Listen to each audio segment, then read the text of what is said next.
Welcome to Champion Select for the final semifinal of Worlds 2018. I am still Freak here with Kobe and Officio. Fnatic versus Cloud9 for the last spot in the finals. The biggest NA versus EU match probably of all time.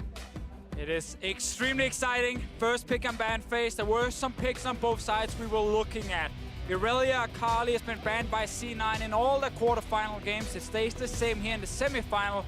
And then Zillion, Nocturne, two of the key picks for Cloud9. Something else we were looking at with Cloud9's games was the difference between group stages early on for Sneaky, and then once he started playing Lucian in the bottom lane, since we're looking at marksman picks already, that was going to be another one that did rise to the top because Lucian does something very different. And an interesting pick right here by Fnatic. For the entirety of the main stage of the World Championship, Cloud9 has always banned Tahm Kench. It's such a good counter to their aggressive style. And Fnatic for Hylissang, he's been this champion 8 times all year, none at Worlds and only 2 at the summer split. He basically doesn't play it. You saw the hover there, Fnatic aware it's being left up. The question is, will it get picked up in that second round here? Well, for now, it is a LeBlanc first pick.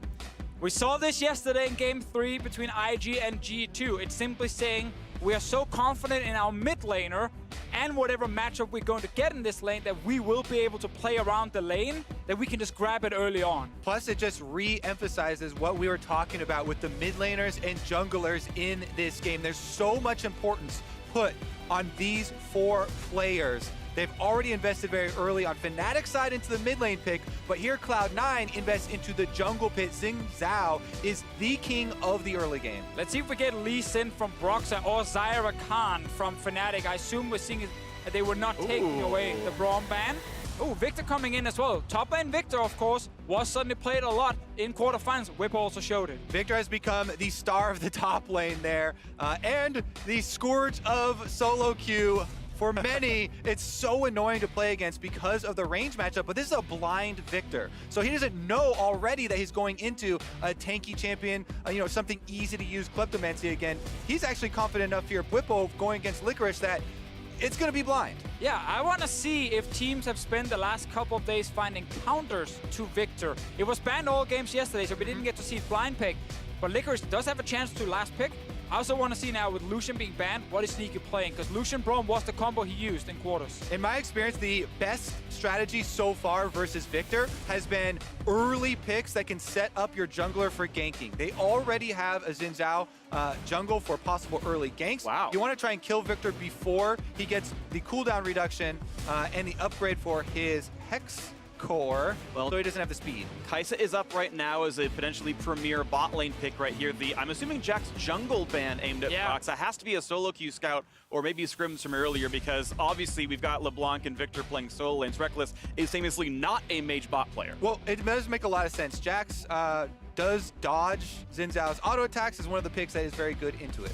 Let's see if they give Cive over to Fnatic. It is the normal go-to pick, and that was not really a lot of thinking from Fnatic's side, also good against things like Lissandra. And of course it is Lee Sin being picked last here, seeing as it wasn't banned and the jungler had already been shown on T9. Now, top lane pick. Lissandra can of course get flexed, but I want to see, is there any clear counter? Echo is an old counter pick into Victor. Let's see if C9 are ready to pick it here. Could also be a mid lane Echo and shifting LeBlanc up to the top side. To try and farm it out and then use the CC that Lissandra does have to set up the Xin Zhao. So until these two actually settle after the swaps here around 20 seconds, I'll remain up in the air. I'm definitely expecting it to be Echo top lane. Papa Smithy spent a week telling me about Echo into Victor, saying, this is going to be the counterpick, it's going to happen. I was like, okay, let's see if anyone will actually do it. C9 still have to swap it around, but they have 15 seconds. There's even the chance the players swap around as well. We've seen teams like Flash will do this. I think IG did it before as well, where you simply put the players as champions and you have them play the other lane, assuming that learning the champion is hard and learning the basics of the lane phase, but there is the swap. There is Echo top for Licorice. One of the big things here is Echo, of course, AP damage, and one of the items that Victor top lane has been rushing is Iceborne Gauntlet because of the large amount of cooldown reduction and mana to help with the shield and the speed boost off your Q. 2. Now, it's going to be an alteration. You just shift the build a little bit and you get Abyssal Mask in the case of magic damage instead, but it's not quite as perfect. It's not going to be as damaging. You'll almost never be in the aura range unless Echo goes in on you. So the poke will be down. And either way, Champion Select is done. We've got more new and exciting picks. The Blind Victor, the Echo top. It's going to be an exciting game, a very fun draft to watch. And the last remaining hopes of the two major Western regions, Europe on the left, North America on the right. In either case, these teams have had an incredibly good World Championship. But the Western intracontinental love or intercontinental love is gone. It's all in the field now. It's time to win.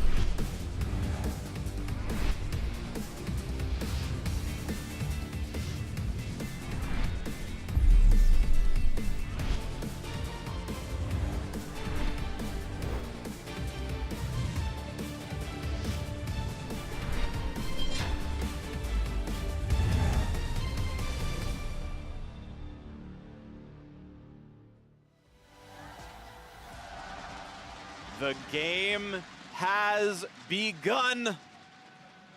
Welcome to Summoner's Rift. Europe versus North America, the semifinals at Worlds. The best performance either region will have had in 7 years if you can make it to the final here. So much building up to this match. And we're now in the last few seconds where you can spam the EU Love NA in chat because it is about to catch on fire. I mean, one region will make it to the World Final. The other region will get trash talked for a year. So a lot on the line here for both fan bases and both teams. Of course. Now, Echo top lane, you already mentioned the AP damage. It obviously makes it a lot harder for the Victor when it comes to his itemization, because we got to see the Iceborne Gauntlet rush when he was against things like Aatrox, and the armor was super beneficial, hard for Aatrox to kill him. Obviously not going to be the same effect against an Echo, and there's constant threat that he can jump you with a jungler, and he can always close that gap and get onto you. Exactly, that's the key thing for me, because Victor top actually does a lot of scaling, but we'll talk about that later because there's already an invade here that's been seen on the ward. Broxah's going to back off until his bottom lane does come. And C9 don't know they were spotted. The sweeper didn't see the ward that Fnatic put down into the left-hand side to not be swept out. A lot of early research on both ends here as they're still battling now for the red buff. 3-on-3 down here as we wait for this fight to continue. Broxah going to give up the control as Licorice now fighting Bufo on the top side, and the Q's going to land. A bit more damage as well. C9 off to a good early start. Yeah, getting his passive there for the extra speed. Now, the big difference on this invade is the mid laner push. Jensen in the mid lane as the Lissandra. He pushed the wave. It was not on screen, but he got control over the mid lane here. Priority is what we call it, and Caps could not join, so they had to give up that buff. I like the scouting a lot from C9 because this actually happened against Fnatic when they played EDG, sorry, in the quarterfinal. It was also an invade in the first game. Braum support always leads the way here. Broxah now has a ward spotting Svenskeren, so he knows he's on his way into his jungle. He's just taking the long route around. Red buff Xin Zhao, you do not want to fight him early. Yeah, especially with the solo lanes getting the push on the minion waves that we have seen. Now, he's actually going for the gank rather than the Scuttle Crab right now. Due to the positioning of Whippo, though, calls it off and wants to get that income going already. Brox, as you can see, has transitioned down to the bottom side already on Lee Sin, and he may just have to focus on that area as there is not a lot of vision there either. Very good early vision, however, from Fnatic on that top side. The Ghost Poro, they had a ward in the ramp that spotted Svenskeren walking into the jungle, and Whippo had a ward in the top lane Tri-Brush. They would have spotted him walk out as well. So they knew, okay, if he's not seen in any of these places, he's still either in the jungle or he's recalled. It does make it fairly easy to track the jungler, though. Here we go! Flash in, going for the chain as well. Just gonna flash, but still get rooted. Q's gonna land, and first blood goes to Broxah! Insane setup. First pick LeBlanc, he chain flashes, so there's no reaction time from Jensen, and he gets hit. Oh my god, what a setup! Great play there from Caps, and once again, that's why we put the importance on the mid-jungle duos here in this matchup. Flashing in, securing that kill, and getting the summoner spells down. In half of all of Cloud9 games, it was the enemy mid laner giving up first blood of all 10 players in the map. Fnatic at 3 minutes turned that one around as Jensen is the first to fall in the semifinal. So let's see again here. He wants to start the animation of flash W into E. Flash W and then just ease right after. Jensen simply not able to react in time. Either way, a good play right there, and this is, of course, a good start. 600 gold lead for Fnatic as the trades keep happening to the top side. And I gotta say, it's been pretty good for Licorice, putting beetwen pretty low, who is not quite gonna get stunned. The shield has to take a turret shot, but Licorice seemingly having a counter pick so far to that first pick victor. Yeah, with the biscuit delivery as well, those are going to come in to help him sustain through this and keep up the pressure. Now, with top victor as well, it's very important to keep track of the rune choices. Even if you are forced to go in the magic resistance area, you can take Transcendence for some cooldown reduction at level 10, but again, it still takes a while to scale up on that pick before it comes, extremely effective. Bottom line, though, they're going in for a little bit of a trade. Well-timed rocket jump gets away from that one. It's fairly easy to do at this level of play, but either way, Hillsong not getting punished for the jump in at all. And that's going to be a pretty equal trade. This bot lane is plus CS for Fnatic. Even if Sneaky gets all 3 of these, he will still be down 3 farm in this lane. There's some very interesting trades in the pick and ban phase. C9 did not value getting Lucian in the first phase because they wanted Lissandra against the LeBlanc pick from Fnatic, which meant that Fnatic could ban the Lucian and therefore not be too scared of the Braum lane specifically. And those kind of things will be very important to track during the series. If C9's bot lane feel like they need more pressure for the next game, they might value getting that Lucian pick earlier. But for now, it is a scaling pick for Sneaky. Same thing, obviously, for Reckless. And that investment has worked out pretty well as far as the CS lead there for Lissandra. But again, the teleport was also blown. They're going in again. In landing, Jensen's still going to be rooted up in place, but with Aftershock on, he's going to feel pretty safe. Broxah won't take that one forward until he gets out of turret range. He gets a bit of extra damage. Jensen maybe going a little bit too far forward on that one. Cap not level 6 yet, should hit it very soon. Got it now. Jensen with ulti available under his own turret can use it defensively to stay alive. I feel like mid lane is where everything is happening, and we showed this in the pregame, how both mid laners pick up a bunch of solo kills, but also die isolated quite a bit, and that's because teams love to gank them early. And for now, it's Fnatic ganking Jensen. Yeah, it has been all Broxah for the early game. Even though Svenskeren went for the invade to push him off of his jungle camps, he went mid instead and got a lot out of it. Now Svenskeren's looking to make his own move topside. Level 6 for both top laners. Here comes the jungler in as well. A lot of damage coming in towards Licorice. He's going to ult to stay alive, but now Sven is on the chase. beetwen's burned the flash, but is there the knockup? A couple more autos coming through, but watch out, the turret is attacking, and Svenskeren kills himself in the top lane, and Fnatic is not done. Jumping forward his caps, he's got the chain as well. What a play, and 3 kills. Fnatic are destroying Cloud9 right now. Are you kidding me? Bottom lane wants to say something about it, but Hillsang just jumps over the wall there. Svenskeren goes headlong into the turret. He lost his mind there, thinking he could just get the kill. Whipple got the movement speed to just run away from and kite the Xin Zhao. Svenskeren is only level 4 right now, and the first gank very unsuccessful. That seemed like some frustration really built up and got to his decision making here. Let's take another look in our Acer Predator replay at it. Level 6s for both of these guys. Whipple does get the stun over there, and he's able to kite Licorice with his flash. Yeah, the fact he gets to flash out of the stun as well is important. And here, he's just running away from him, and Svenskeren just can't get in and get enough hits on him. Yeah. Meanwhile, Caps and Broxah actually roamed early from mid. How does Caps get the chain on him in the middle of the wave? That's actually insane. He threaded that chain through and was able to land it onto Licorice, but Licorice had already blown his ultimate in the attempt at killing Whippo, so huge early momentum here for the Fnatic side. 1,500 gold lead for the EULCS Sweethearts here, the last remaining hope of the EULCS, and they are looking very good so far. And now the fight in the mid lane, Cleanse already popped. They've jumped onto him already, though, and Jensen, his time is running out, but Svenskeren's back around. The Guardian shield buys a couple more seconds, but it's not going to be enough. Cap still staying alive. He gets out of that one cleanly enough. 4-0 Fnatic. Fnatic, they can just do everything right now. Every fight they take, in mid or top lane, they weave in and out of minion waves, they always get onto the correct target, and they just have enough damage to finish C9. Jensen ends up going down, top lane fighting. Yeah, a bit of a trade. It's going to be Licorice walking back, though, unless he's going to go for the ult to keep this one going forward. It'll be right on top of Whippo pretty soon if he goes for this play. As he's getting close to the turret, not going to pop the ult, going to go for the damage down onto this one. Again, cutting away his Licorice, but never does the ult for damage, and now he's just stuck at about 1/3 HP. And not to mention the bottom lane here. All these kills are going Fnatic's way on the top side of the map, in mid lane, in top lane, in the jungle as well. But bottom lane actually heavily behind in CS because the Sivir keeps pushing. Top side again, though. Broxa moves up. He's going to provide some extra support for beetwen. Under turret now, the Echo, not a lot of options. And you saw that instant 180 from Svenskeren, unwilling to fight Broxa in the one-on-one. Better items by a completed Tiamat versus Longsword on the one side. But now Licorice going forward a bit low, but gets the shield, and there will not be a re-engage. beetwen playing so well with all this pressure, 1-0 and 1 despite a partial camp from Svenskeren. I think Broxa is spotted right there on the control ward. So Jensen knows he's around mid lane. Good trade from him. Aftershock plus all abilities landing, meaning he barely takes any damage himself, and Caps drops down fairly low. And it is a solid lane. It's about 20 CS lead for Jensen despite the 0-2 start, so at least farm is going well on the one side, but it is the only bright where you can see the individual gold despite the farm lead down about 2,000. Yeah, that's why I want to see Svenskeren focus his next gank around mid when there's no cleanse on Caps' side. Flash ulti from Jensen with a Xin Xiao there should give them a kill onto the LeBlanc, and then you can continue this advantage from your CS department in the mid lane.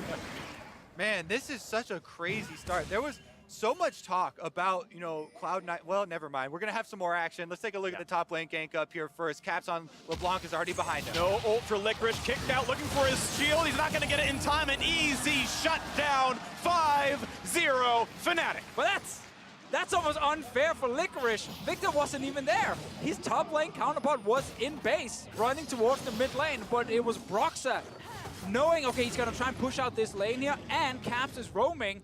Combine the two, and you get another kill. C9 not quite going all the way down to the bottom lane as Jensen's going to go back to his lane to farm. But a bit of borrowed pressure here as Hillsong and Reckless clear out the ward and defend their turret. Bot lane's getting a bit low. C9's pressure finally bearing some fruit here. Not up in farm, but that turret down to 1/3 might mean something eventually. Yeah, they also had a bit of a visit there. Jensen roams down from the mid lane. Svenskeren's in the area, but they cannot overextend for a second here. Warding does stop one of the recalls. Yeah, Zays are going to walk back with this one, and it will be Sneaky once again matching. Has a finished Storm Race, so again, a potential power spike could be there. Just to watch the mid lane fight as Caps gets out of W range. There's never the Aftershock and wins that trade handily. We talked about before how Caps had cleanse on cooldown, so there was an opening to just flash ult him with the Lissandra here and Svenskeren around, but he didn't opt into any ganks. He's also been missing flash for most of this early game. It's going to be ready very soon. Maybe he feels a bit confident then to go for a play, but it's getting harder for C9 the further they fall behind, especially around this LeBlanc pick that is getting really, really fed on kills. Exactly. There has been so much talk about early game aggression and just throwing caution to the wind, trying to go for ganks over and over in the early game, but we're seeing the downside if you fail in those early steps right now and how hard it is going to be to come back because Fnatic have had such good answers to these movements from C9. Broxa just took the early invade, was able to get to the bottom side, then kills mid lane, and has been a huge snowball. And this counter pick Echo, last pick in the entire draft, specifically against the Victor. Got off to a rough start because Svenskeren died under that turret for no reason at all. And then obviously we had the roam from Caps killing Licorice. And now he's down in CS, he's not really winning trades anymore. And beetwen is just constantly pushing in this turret. Big part of the viability of melee assassin counter picks into squishier mages is with kill threat. And if you lose the kill threat in the early game, then you lose so much power in your lane. And the whole point of that counter pick to begin with. So, you know, not necessarily his fault or the pick's fault, but due to the early game going-ons here, it has been a completely different story. The fight might continue. He doesn't ult in time. What a shot from beetwen, getting the solo kill. Licorice not up for the match. That kill kind of encapsulates this entire first game of the series. This is a landslide, Deficio. It's a perfect game so far. 13 minutes in, Cloud9 have only had mistakes so far. Hoping for their first foray into something advantageous. It's not happening yet, though. Again, not finding the trade in the bottom lane either. Feels like C9 were looking at the Fnatic EDG series and saying, okay, Fnatic are going to play a bit slow in the early game. There are ways for us to get some bot lane. Again, that big trade coming in, but with the shield coming in time for Zays, we're going to put the ult down, got to find Reckless a bit. Almost gets shut down with the Q. The Ignite is burning. He should stay alive, but no, it's Cap. Over 2 walls. Finding a kill onto the turret, and it's 7-0 Fnatic. Yep, double distortion, waves high to Svenskeren on his way in to find the kill, and takes down Zazel. Fnatic really cannot do any wrong so far in this game, TP. but now a TP flank, maybe something in for Cloud9, hoping to find the play as Jensen should be getting his upper route. The old, oh, it's spell shielded by Reckless. He's running away, and here comes the rest of the squad. Finally a kill on the board, but Brox already answers one. Hillsong doing well. Caps, it's a formality for this one. Whipple gets a kill on his TP. Jensen's certain to die as well. Look at the cleanup, it's 10-1. C9, they tried. They used Jensen's TP in the bottom lane against the two players from Fnatic, but early spell shield and Hillsong 1v1ing Sneaky that entire time. Bought enough time here for the rest of Fnatic to show up, and everyone showed up in the bottom lane to destroy Cloud9. That was, again, the first turret of the game. Yeah, even the Rift Herald spawned down here and has taken down the Cloud9 base. It's probably going to get off another charge here on the secondary turret if Whipple can move him up. Zazel going to do his best to stop it, but Shelly's got her sights set on that tower. And the big chunk's going to come through for sure. Well, it's actually insane how the Fnatic players mechanically are just executing every single skirmish. From the first gank in mid lane with the LeBlanc to the Roam's top lane, now bot lane as well. Let's see the setup. Nika goes in, has to flash out because of the knockup. He doesn't want to get bursted down. Spell shield just in time, as you called right there, Freak to block the Lissandra ulti. Broxer cannot save Reckless, but will guarantee one kill, while Hillsong is still running around against Sneaky, and of course TP plus Roam means everyone else will die. Yeah, they left Sneaky alone with the support. Like, you okay over there, bro? No, he's not okay. Gets taken down as well. Now they're back at it. Well, fighting maybe a 3-on-2 if they go over the wall. Squires doesn't quite find too much. Hillsong going to knock down a controller, jumps over the wall, no problem there for him. And Reckless so far has been really good at getting away from everything. Cloud9 again failing another opportunity to go for a pick, and they can't find it. But we can see very early on, 15 minutes in, C9 is saying, okay, this laning phase is now working. They start grouping as 5, looking for a pick top lane.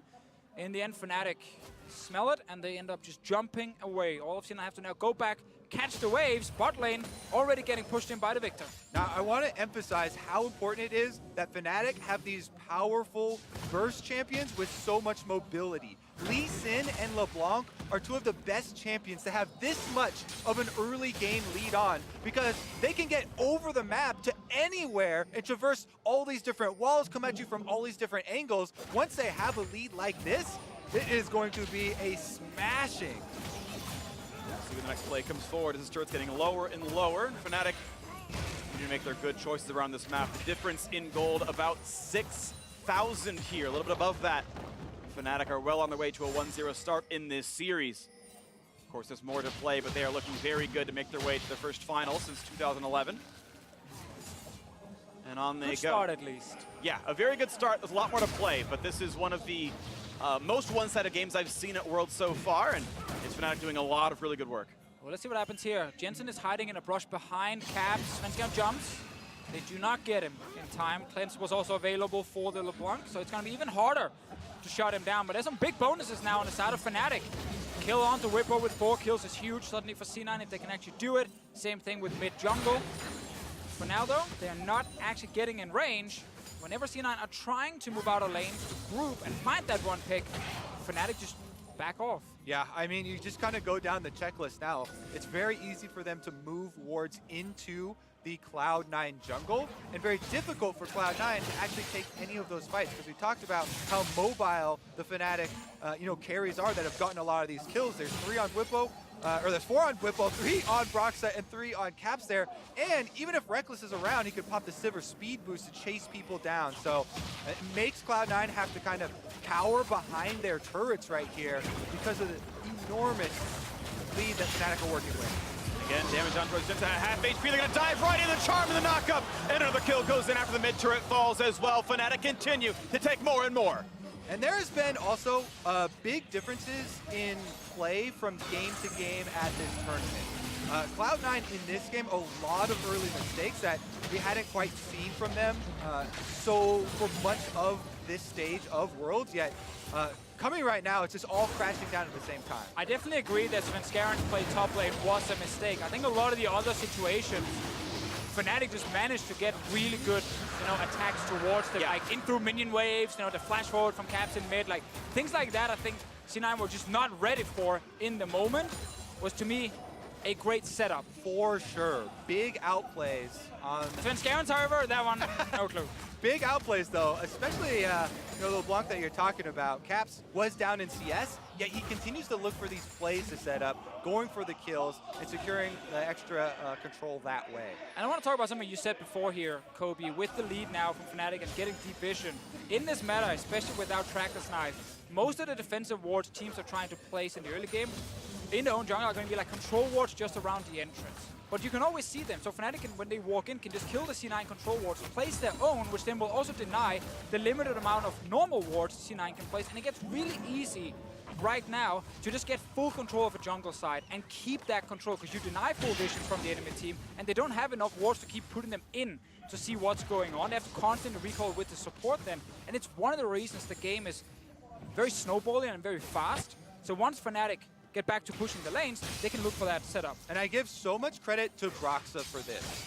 As the Lee Sin, choosing to get the LeBlanc some free time by ganking mid, getting the kills mid, means that then you unlock Caps to go roam up to the top side and take over that matchup. So it really does have this big chain effect. We're in a fight again. Yeah, as they look forward, Brock's going to jump to a ward and get away. Several helping him run back a little bit. Here comes the charm, the double knockup. They're going to find one already. Azazel and the jungler is gone. 2-0 Fnatic. They're re-engaged. Looking for Hillsong. They might chop him down, and they will. One up for C9, but another trade. Great kick for Broxa as he is unstoppable now in the jungle. 14 to do, and Fnatic will be satisfied with the 3 kills. Baron is on the menu. 20 minutes in, they're starting it. Sneaky's fairly low, trying to duel the red buff. Jensen is around, no ulti on his side. 4 members from Fnatic alive here. Try and force Jensen away. Ooh, he's already getting a little bit low as well. The ult's coming across the jump towards Sneaky. Someone keeps him alive, but how can this steal really happen? We've seen crazier ones, but it seems unlikely. Brox has been on point all game. He's got Smite again. They try to stop down Jensen. Forced farther and farther away. He's no longer in range. The Baron picked up at 20-40, and it's an 11,000 gold lead, plus a kill to add insult to injury. I mean, 20-minute Baron picked up is kind of what we expected with the direction this game was going, but Caps isn't even satisfied with that. That's a good flash at least, though. They might get the trade. He's Clone actually blocks the Q. Brox is here as well. A shutdown at least is picked up, and there's someone on the other side. So a couple of glimmers of hope for C9. They need a lot more than a glimmer, but they will keep chasing down Broxa. There's the ward hop. Q is going to slow. And ult is going to be traded for a flash, and it's just the single kill at the end of it all. Mid lane is getting pushed by Fnatic right now. They took down the turret. C9, they get the kill and a massive shutdown onto Caps. But that was basically it. Fnatic have played this early game close to perfect. And a 20-minute Baron after winning a fight is the best you can hope for when you're trying to snowball the game. 12,000 gold at 21 minutes. And we can again watch this fight. It's a 3-for-1 overall. Really good plays out of everyone on Fnatic here. So C9, they know that Licorice is moving from bot and he will be here first, so that's why they were looking for a fight initially. But they engage, plus the goalie from Fnatic is huge. And now, I want you to look at Broxa versus Licorice. Because Licorice, he wants to ult away, but Broxa times his kick just when he knows Licorice is about to ult, so he can't actually do it because he's flying in that animation with the kick from Lee Sin, and that's how he gets the execute onto him. Yeah. Perfect timing from Broxa means the Licorice dies. And that has been the story of the game. Just constant outplays here from Fnatic. Definitely setting a worrying trend here for Cloud9 as the series just opening up. But a minute and 47 with the Baron buff. Cloud9 now going mid for Whippo. Gonna try to find him, but of course his flash is still up because Fnatic have been fighting with such an advantage. Their summoners are up after the fact. Not a problem for him, and meanwhile top is being pushed. So an attempt by C9, one jab, but the counter punch so much better. Fnatic grab even more of the base. 13,000 now the lead. Inhibitor turret under fire, under 23 minutes, attacking it now. And I should be able to take this one quickly, but C9 are looking for potential engage. Last hope for them is just to fight. There's no way you can actually stall out this game. You have to try and take a crazy team fight.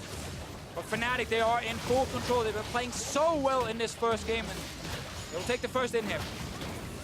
Fnatic on point. Inhibitor going to be given up, and a Sivir to rotate a bit faster just in case there's something else they want to do. Shenanigans for Whippo.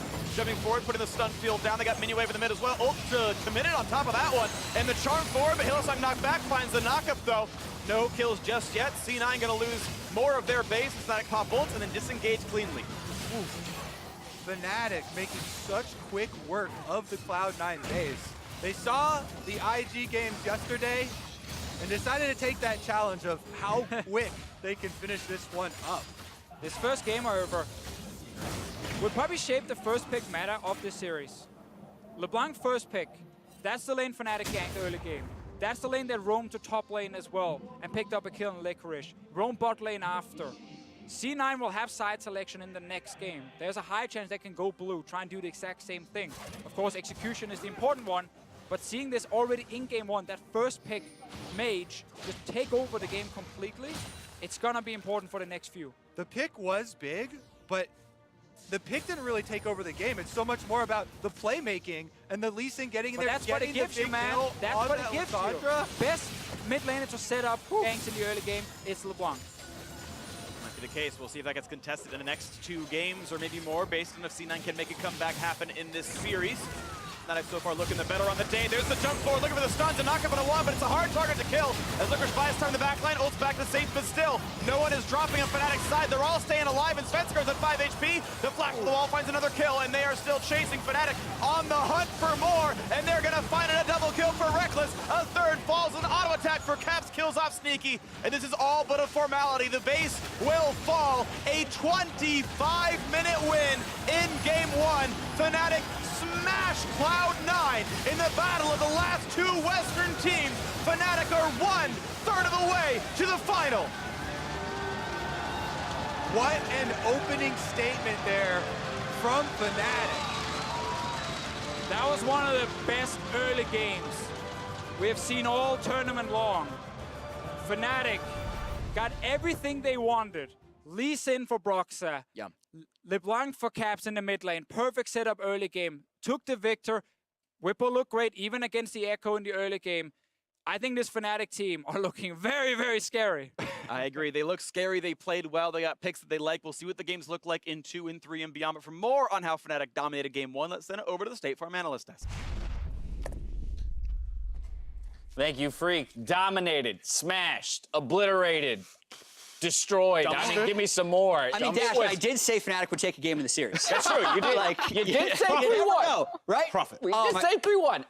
Absolutely dismantling Cloud9 in that first game of the series here. Fnatic just did. And I think there were a couple of key takeaways. And first and foremost, just to get it out of the way, I don't think Cloud9 fans should hit the panic button just yet. I think that's not the type of game that's going to tilt you. I feel like you lost that as soon as Finn ran it down top lane, and you just go and say, maybe we don't run it down top lane this next time, and there's not going to be a mental boom. You have something? Okay. Well, I hear what you're saying. Based on the draft that then moved itself into the game, this does make me hit the panic button. Oh, well, the game plan was bad. Because they banned 3 soul laners, then had a first pick soul laner for Caps, then had another blind pick soul laner, had choice of matchup in both soul lanes, lost both soul lanes, in a meta that I think we can now agree on is soul lane focused. So if they're spending their bans on a Calling Irelia, which they had done in the group stage, haven't prepared counters for those, haven't been able to counter Victor or LeBlanc, I would officially like to change. Am I allowed to officially re-predict? No. That's a prediction. I am predicting 3-0 Fnatic after this game. Wow. All right. Look, I'm going to have some pause here because I see that you're really fired up about this. I actually didn't mind C9's plan if Svenskaren's winning the jungle matchup, because you think about the lanes he's working with, they had a level 1 plan. They wanted to get Xin ahead. Xin Zhao didn't get far ahead and then made a big mistake. They kind of reset the map state. Suddenly, if Echo goes in aggressively, he dies to the jungler. Suddenly, if the mid lane goes in aggressively, they die to the jungler. This game was decided so early, 5 minutes in, after a couple of lanes went down. I said, it's not a comebackable game because they went for Snowball, and it was feast or famine. This was the famine side for C9. And I actually think a huge issue was this mid lane. So Caps really started off on the right foot by getting the point-blank chain and then getting the easy first blood. But now they've already proven in this matchup that you can't just have the counter or soft answer to LeBlanc in Lissandra. You can't survive that lane. And so for me, this now becomes who's going to get blue side, who's going to have the priority pick LeBlanc, who's going to take it blind, and who's going to ban it. Yeah, and as bad as that Svenskeren play was, I actually think if he returns to the lane, he then gives over assist gold as well. He was dead 100%. That's true. But if he tries to run, Licorice probably lives because, their focus is on Svenskeren. But I see where his head was at. Yeah, I do full too. glass. Half full. Positivity. Half full. It's hard to find anything half full in this if you're an NA fan from this game 1, because from this point, 5 minutes in, with just a small lead, a kill in the mid lane and a couple kills in the top lane, Fnatic knew what to do, and they closed it out relatively clean. This was the big whoopsie. As soon as everyone teleported in the bot lane and C9, they tried to force the play. That was really the only option they had left. The only lane that's not on fire at that point was the bottom lane, and then Bwipo comes down, gets the double kill. You're like, oh, I guess that's a completed hex score at, I don't know, 17 minutes in the game with the Sheen on top of it. I mean, we called this first game over so early on that I actually don't want to focus on it too much because I do want to talk about what's going to come or what is to come. But before we do that, we have to give a nod to our MasterCard player of the game in caps in the mid lane. That first kill coming through on the LeBlanc really set the tone for the rest of the game. And it's the confidence, the fact that he has the priority pick of the LeBlanc, that he does it blind. You get the Lissandra and he says, no, you've already lost this lane. I have my power pick. And we had the discussion between Caps or Broxa and who had more play in the overall game. They both played great games, but for me, it was Caps getting the chain to set up some of the first games that was more impressive. And you zoom out, right? The thing is, this is a containment matchup for the Lissandra, especially after 6, because the enemy champion has a lot of burst. You have the ability to negate that burst with your self-ult. The fact that he made that play so early and kind of changed the texture of the lane, suddenly the Lissandra couldn't even walk up and cue the wave because LeBlanc had already got a couple of kills, is how he subverted what should have been a containment matchup. The snowball went against them. In the end, of course, a lot of egg on the face after the draft, but just like when we saw Afrika try the Victor for the first time and lose game 1 against C9, I don't want to be too results-oriented and say both these picks are garbage, change the solo lanes if you see the same blind picks from Fnatic, but I can understand how you'd get there. They just really need to work out the jungle situation because it really just compounded everything. I guess just my reaction to games like this, especially after we see G2 versus Invictus Gaming, is we have so much tape now that the nature of this meta is it's going to be break one way or the other so hard because it is so snowball. So you're constantly going to see teams just get punched in the face and fall down and be like, oh, I guess it wasn't even close. But that's actually just how this plays out. I think every single game is going to be really swingy back and forth. Well, C9 is going to the blue side. No substitutions.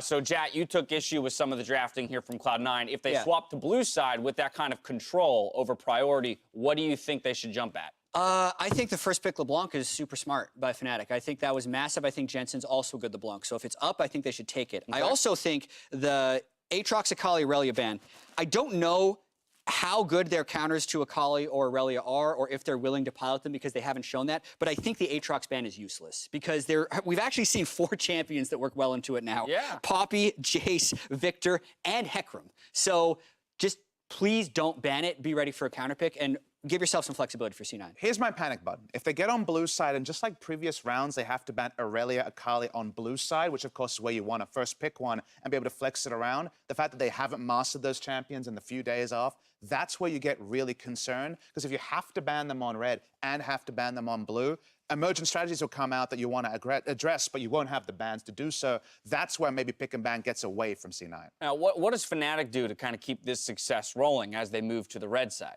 Well, if they show that they can give away the LeBlanc, if it continues to be a priority pick and then they can break the matchup, then suddenly they've won the skill matchup, if you will, and it's now kind of like a ready check. If Cloud9, do you just have to now ban it, or is this going to be a constant competition to get on blue side just to deny pick it away from Caps? Exactly. I think Fnatic continues with the Zillion of the Nocturne ban, and then they just stack as many power picks as they can early on red side. All right, well, there you have it. Some thoughts from the analysts ahead of game 2. Fnatic came out swinging in game 1. We'll see if Cloud9 can shake it off and fight back in our second game. Pick up game.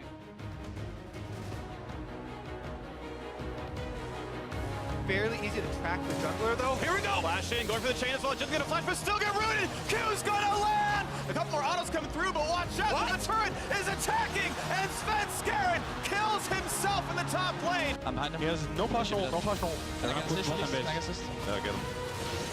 Nice one. I'm going mid, okay? I'll catch mid. Catch mid. Finally a kill on the board, but Broxa already answers one. Hillsong doing well. Caps, it's a formality for this one. Whipple gets a kill in his TP. Jensen's certain to die as well. Do we see Echo? Winning. Back, okay, Echo? No, it's good. Okay. We can win this. He flashed on me. He's dead. I'm coming. We can do that, sure. They're all staying alive, and Svenskeren's at 5 HP. The Black of the Wall finds another kill, and they are still chasing Fnatic on the hunt for more, and they're gonna find a double kill for Reckless.